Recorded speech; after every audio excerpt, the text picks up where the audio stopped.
and I'm looking at my study. I like some of the shapes I did in my study. You know, and in my study it was a little freer, and actually sometimes when you're freer, I think you can make changes that end up looking good.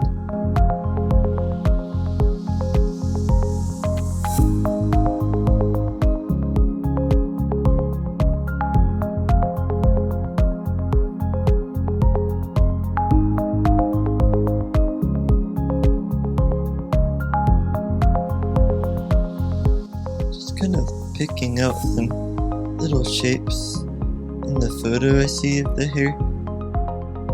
Okay, and it doesn't have to be all realistic. I kind of like the broken, separated shapes like this.